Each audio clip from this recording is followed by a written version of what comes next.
जय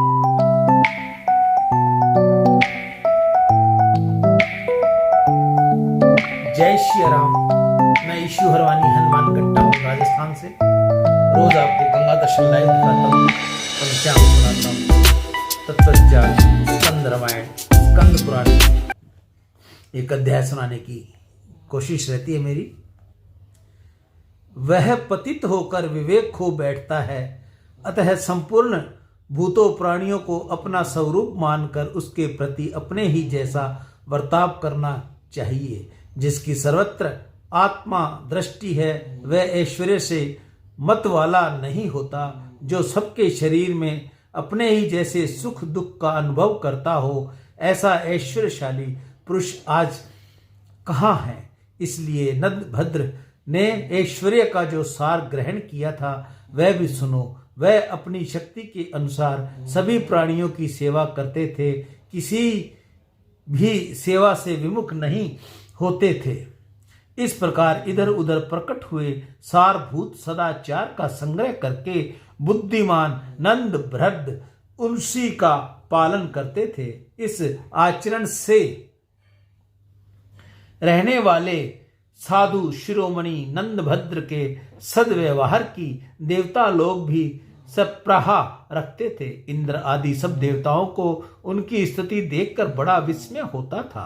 इसी स्थान में एक शूद्र भी रहता था जो नंदभद्र का पड़ोसी था। उसका नाम तो था सत्यव्रत, किंतु वह बड़ा भारी नास्तिक और दुराचारी था। धर्मपरायण नंदभद्र पर बारंबार दोषारोपण किया करता था और सदा उसके दोष को ही ढूंढता रहता था। उसकी इच्छा थी कि यदि इसका कोई छिद्र देख पाऊं तो इसे धर्म से गिरा दूं।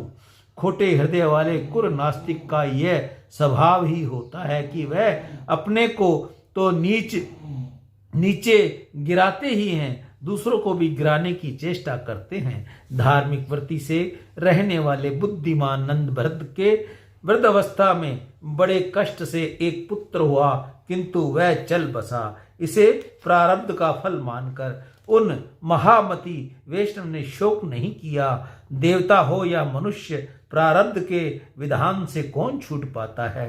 तदंतर नंदभद्र की प्यारी पत्नी कनका को अरुंधति की भांति साध्वी स्त्रियों के समस्त सद्गुणों से विभूषित तथा गृहस्थ धर्म की साक्षात मूर्ति थी। सहमा मृत्यु को प्राप्त हो गई।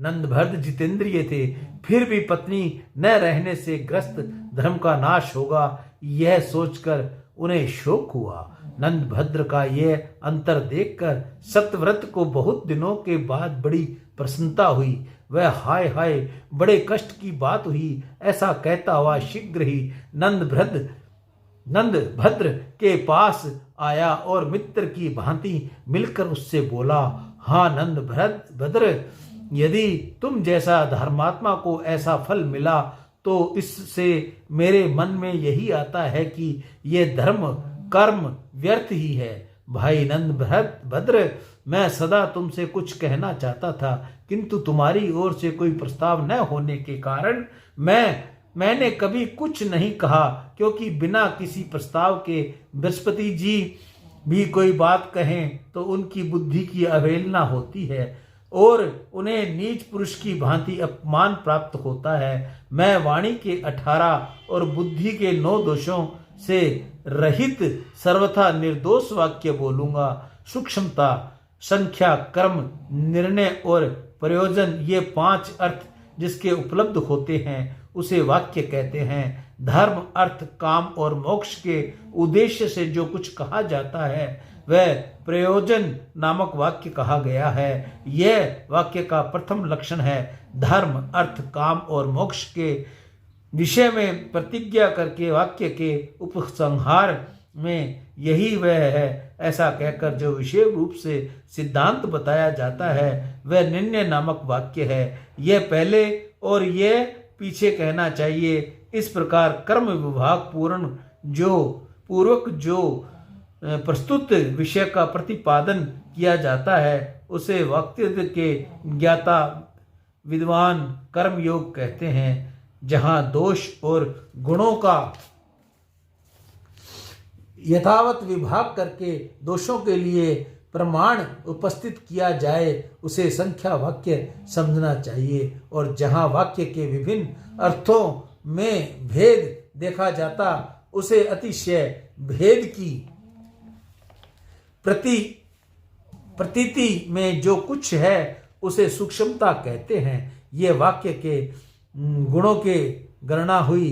अब वाणी के 18 दोषों का वर्णन सुनो।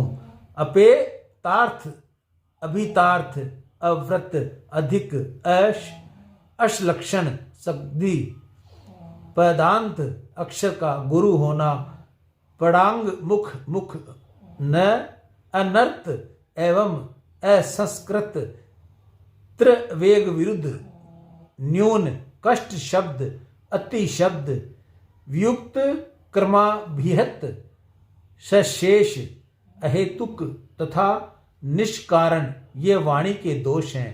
अब बुद्धि के दोषों को सुनो।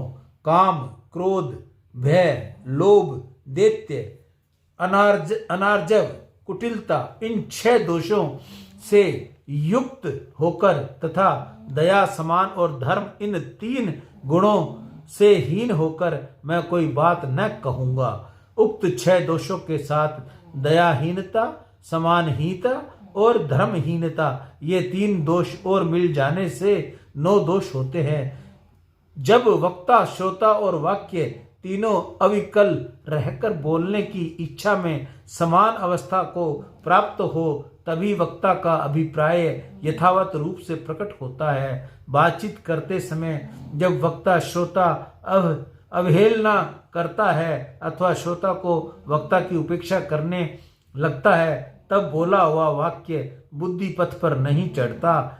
इसके सिवा जो सत्य का परित्याग करके अपने को अथवा श्रोता को प्रिय लगने वाला वचन बोलता है उसके उस वाक्य में संदेह उत्पन्न होने लगता है। अतः वह वाक्य भी संदोष ही है। इसलिए जो अपने को यह श्रोता प्रिय लगने वाली बात छोड़कर केवल सत्य ही बोलते हैं वही इस पृथ्वी पर यथार्थ वक्ता है, दूसरा नहीं। शास्त्रों के जाल से पृथक को मिथ्यावादों को छोड़कर केवल सत्य कहना ही मेरा व्रत है, इसलिए मैं सत्यव्रत कहलाता हूँ। मैं तुमसे अच्छी बात कहूँगा और तुम्हें भी उसे सत्य मानकर ही स्वीकार करना चाहिए। भले मानुष, जब से तुम पत्थर पूजने में लग गए तब से तुम्हें कोई अच्छा फल मिला हो ऐसा मैं नहीं देखता। तुम्हारे एक ही पुत्र था, वह भी नष्ट हो गया। पति व्रता पत्नी थी, सो भी संसार से चली बसी।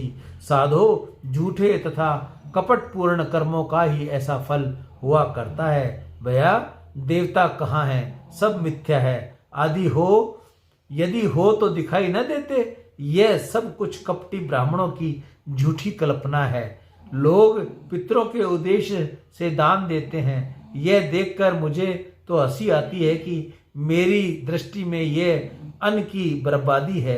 भला मरा हुआ मनुष्य क्या खाएगा? मूर्ख एवं नीच ब्राह्मण जो समस्त संसार की सृष्टि का अनेक प्रकार से वर्णन किया करते हैं, उनमें भी जो यथार्थ बातें हैं उसे सुनो। संसार की सृष्टि और संहार ये दोनों बातें झूठी हैं।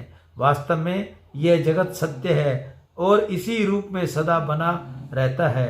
ये विश्व स्वभाव से ही सदा वर्तमान रहता है। सूर्य आदि ग्रह स्वभाव से ही आकाश में विचारण करते हैं। स्वभाव से ही निरंतर वायु चलती है। स्वभाव से ही मेघ पानी बरसता है और स्वभाव से ही बोया हुआ धान्य जमता है। स्वभाव से ही पृथ्वी स्थिर है। स्वभाव से ही नदियां बहती हैं। स्वभाव से ही पर्वत अविचल भाव से ही सुशोभित हैं और स्वभाव से ही समुद्र अपनी मर्यादा में स्थित है।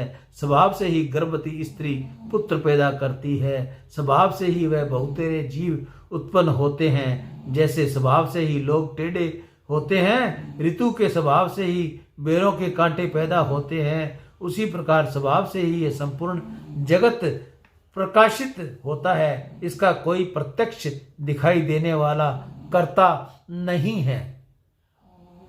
इस प्रकार स्वभाव से ही संपूर्ण लोग स्थित हैं। ऐसी अवस्था में भी मूर्ख मनुष्य इस विषय को लेकर मतवाले की भांति व्यर्थ मोह में पड़ रहता है। धूर्त लोग इस मनुष्य को जो भी सबसे श्रेष्ठ बतलाते हैं इसकी भी पोल खोलता हूँ। सुनो, मनुष्य योनि से बढ़कर दूसरी किसी योनि में कष्ट नहीं है। मनुष्यों को जो कष्ट है वह हमारे शत्रुओं को भी नहीं हो। मनुष्यों के समक्ष क्षण क्षण में शोक के सहस्त्र स्थान आते हैं। यह मानव योनि क्या है? बंदी ग्रह है। कोई बड़भागी पुरुष ही इससे छुटकारा पाता है।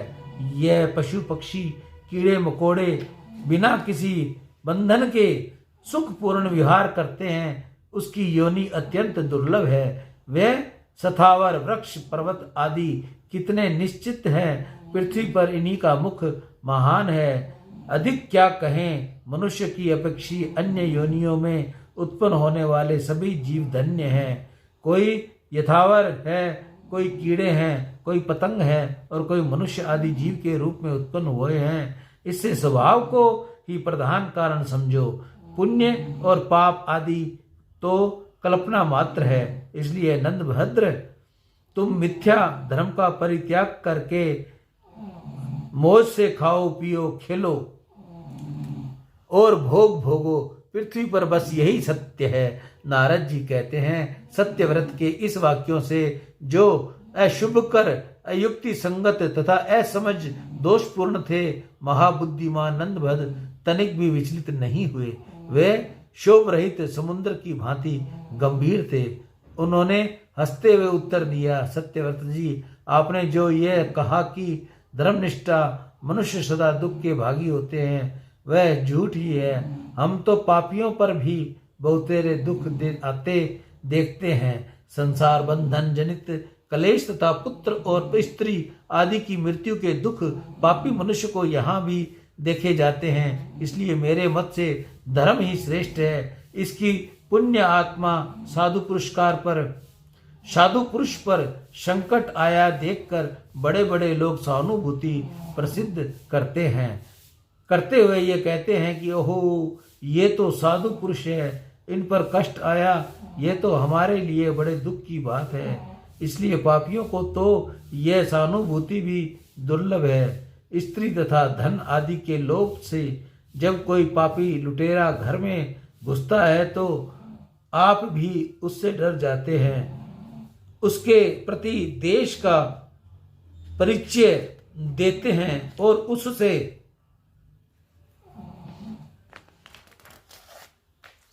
ऊपर क्रोध भी करते हैं। ये सब व्यर्थ ही तो है। दूसरी बात तो आप यह कहते हैं कि इस संसार का कारण कोई महान ईश्वर नहीं है। यह भी बच्चों सी बात है। क्या प्रजा बिना राजा के रह सकती है? इसके सिवा जो आप यह कहते हैं कि झूठे ही पत्थर के लिंग की पूजा करते हो, इसके उत्तर में मुझे इतना ही निवेदन करना है कि आप शिवलिंग की महिमा को नहीं जानते। ठीक उसी तरह जैसे अंधा सूर्य के स्वरूप को नहीं जानता। ब्रह्मा आदि समस्त देवता, बड़े बड़े समृद्धशाली राजा, साधारण मनुष्य तथा मुनियों भी शिवलिंग की पूजा करते हैं। उनके द्वारा स्थापित किए हुए शिवलिंग उन्हीं के नाम से अंकित है, प्रसिद्ध हैं। क्या ये सब के सब मूर्ख ही थे और अकेले आप सत्यव्रत ही जी बुद्धिमान का ठेका लिए बैठे हो? भगवान विष्णु राम ने युद्ध में रावण को मारकर समुद्र के किनारे रामेश्वर लिंग की स्थापना की है। क्या वह झूठ ही है? प्राचीन काल में इंद्र ने वत्रासुर का वध करके महेंद्र पर्वत पर शिवलिंग को स्थापित किया, जिसे व्रतबद्ध के पाप से मुक्त होकर इंद्र आज भी स्वर्गलोक में आनंद भोगते हैं।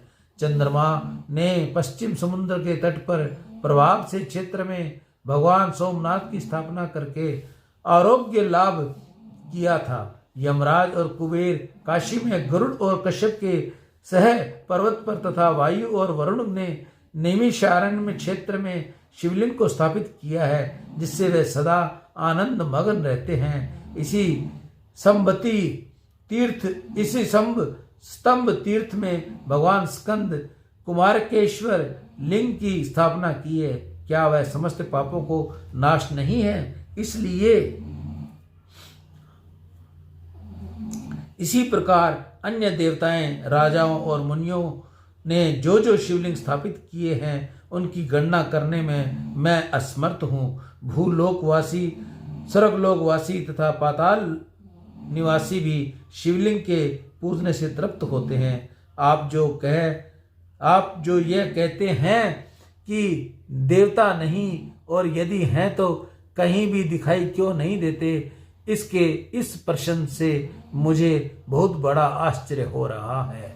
जैसे दरिद्र लोग द्वार द्वार जाकर कुल्थी मांगते हैं, उसी प्रकार क्या देवता भी आपके पास आकर याचना करें? भैया, आप बड़े बुद्धिमान हैं। आप जो कहते हैं, चाहते हैं, उसकी सिद्धि तो आपके गुरु ही कर सकते हैं। यदि आपके मत में यह पदार्थ स्वभाव से ही सिद्ध होते हैं तो बताइए, कर्ता के बिना भोजन क्यों नहीं तैयार हो जाता? इसलिए जो भी निर्माण कार्य है वह अवश्य किसी न किसी कर्ता का ही है। जिस पदार्थ में जितनी निर्माण शक्ति विधाता ने भर दी है वह वैसे ही है। और अपने जो ये कहा है कि ये पशु आदि प्राणी ही सुखी तथा धन्य हैं, यह बात आपके सिवाय और किसी ने तो कही है और न सुनी है। तमोगुणी और अनेक इंद्रियों से रहित जो पशु पक्षी आदि प्राणी हैं, वह उनके जो कष्ट हैं वह भी यदि सप्रहणीय और धन्य है तो संपूर्ण इंद्रियों से युक्त मनुष्य श्रेष्ठ और धन्य क्यों नहीं? मैं तो समझता हूँ कि आपका जो यह अद्भुत सत्यव्रत है, इसे आपने नरक जाने के लिए संग्रह किया है। आपने पहले ही जो आडंबरपूर्ण भूमिका बांधकर अपने ज्ञान का परिचय देना आरंभ किया है, उसी में आपके इस वचनों की सरहीनता व्यक्त हो गई है। क्योंकि मायावी लोग जब बोलने लगते हैं तब उनकी बात आडंबर से आच्छादित होती है। आपने प्रतिज्ञा तो की है कि कुछ और कहने के लिए, परंतु कह डाला कुछ और ही। इसमें आपका कोई दोष नहीं है, सब दोष मेरा ही है जो मैं आपकी बात सुनता हूँ। नास्तिक सर्प और विषय, इनका तो यह गुण ही है कि वह दूसरों को मोहित करके प्रतिदिन साधु पुरुष का संग करना धर्म का कारण है। इसलिए विद्वान, वृद्ध, शुद्ध भाव वाले तपस्वी तथा शांति प्रायण संत महात्माओं के साथ संपर्क स्थापित करना चाहिए। नीच, अज्ञानी तथा आत्मज्ञान के रहित पुरुष का संग नहीं करना चाहिए। जिसके कुल, विद्या और कर्म तीनों शुद्ध हों और जिसके शास्त्र का ज्ञान हो, ऐसे पुरुष का विशेष रूप से सेवन करना चाहिए। पुष्ट पुरुषों के दर्शन, स्पर्श, वार्ता एवं आसन पर बैठने तथा एक साथ भोजन करने से धार्मिक आचार नष्ट होते हैं और मनुष्य को सिद्धि नहीं प्राप्त होती। नीच के संग से पुरुष की बुद्धि नष्ट होती है। माध्यम श्रेणी के लोग के साथ उठने बैठने से बुद्धि माध्यम स्थिति को प्राप्त होती है और शेष पुरुष के साथ समागम होने से बुद्धि श्रेष्ठ हो जाती है। इस धर्म का स्मरण करके मैं पुनः आपसे मिलने की इच्छा नहीं रखता, क्योंकि आप सदा ब्राह्मणों की ही निंदा करते हैं। वेद समर्थियां प्रमाण हैं तथा धर्म और अर्थ से युक्त वचन प्रमाण हैं, परंतु जिसकी दृष्टि में ये तीनों प्रमाण नहीं है, उसी की बात को कौन प्रमाण मानेगा? महात्मा नंदभद्र सत्यव्रत से ऐसा कहकर उसी समय सहसा घर से निकल पड़े और भगवान भट्टादित्य के पास पावक बहुदक तीर्थ में जा पहुंचे। सियावर राम जय जय राम, मेरे प्रभु राम जय जय राम। आज की कथा का यहाँ विश्राम। कल हम आपको कथा सुनाएंगे नंदभद्र और बालक का संवाद, बालादित्य की स्थापना और नंदभद्र की मुक्ति। सियावर राम जय जय राम, मेरे प्रभु राम। मैं ईशु हरवानी, हनुमानगढ़ टाउन, राजस्थान से राम।